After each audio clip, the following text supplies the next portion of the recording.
So here we have one more problem. Analyze the beam shown in figure or draw SFT and BMD. Here we have a problem which is subjected to 2-point loads 30 kilonewton and 20 kilonewton. Here also same thing, we have a two supports, one is roller, another one is hinge support. So for roller support we will get only one reaction, that is VA. Okay, here we will get two reaction, VD and HD. Okay, anyway we'll neglect horizontal reaction because there is no horizontal loads. Okay, so we'll consider VA and VD. Okay, so this is the free body diagram. Now we will use the equilibrium equation, sum of the vertical forces should be equal to 0. Therefore VA plus VD is equal to downward forces, that is 30 plus 20, which we have written. So therefore VA plus VD is equal to 50. That is equation number 1.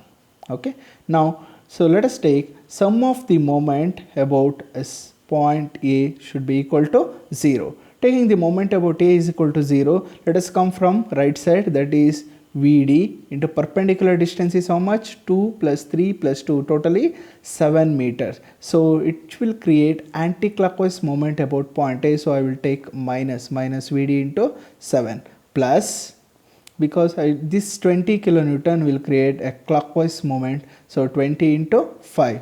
Okay, so similarly 30 into 2, so this is equal to 0. Okay, so I told sign conventions. Okay, clockwise you have to take positive, anti-clockwise negative when you are using equilibrium equations. So by solving this one we will get VD value, VD is equal to 22.85 kilonewton. Okay, substitute the VD value in equation number 1, we will get VA value, that is VA is equal to 27.15 kilonewton.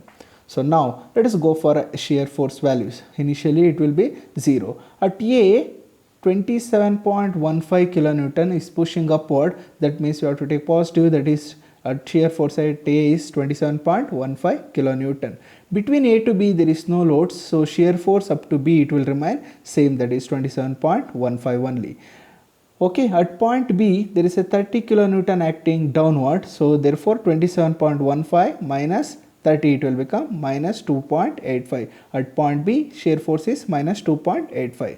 Okay, so between B to C no loads again the shear force will remain same, that is 2.85 up to point C. Okay, again at point C there is a 20 kilonewton load acting downwards again, so minus 2.85 is there already shear force, again minus 20, it will become minus 22.85 kilonewton. Okay, so between C to D again there is no loads, so shear force will remain same up to point D, that is minus 22.85 kilonewton. When it comes to point D, again there is a reaction 22.85 which is pushing upwards, so minus 22.85 plus 22.85, it will become 0 kilonewton. Okay, this is the shear force values.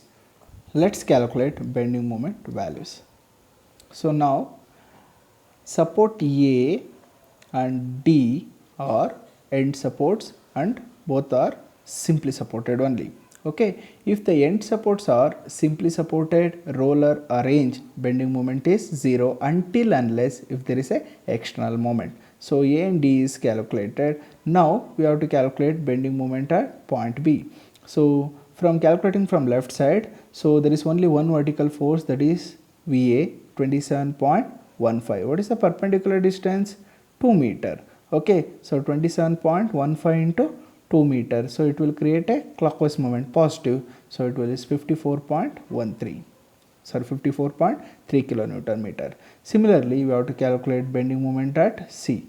Okay, when you calculate bending moment at C, so 27.15 into perpendicular distance is totally 5 meter. So 27.15 into 5 meter, it is clockwise moment, so it is positive. Similarly, there is another force left side of the section, that is about point C, 30 kilonewton, which will create anti-clockwise moment. Perpendicular distance is 3 meter, that is minus 30 into 3. So bending moment value at C will become 45.75 kilonewton meter. So remember one thing, where shear force changes its sign, there only will get a maximum bending moment. Okay, now how to draw shear force diagram? So first draw a baseline, represent a point A, B, C, D. Okay, so now initially it is 0, right? From 0 it will go upward to 27.15 and it will remain same up to point B.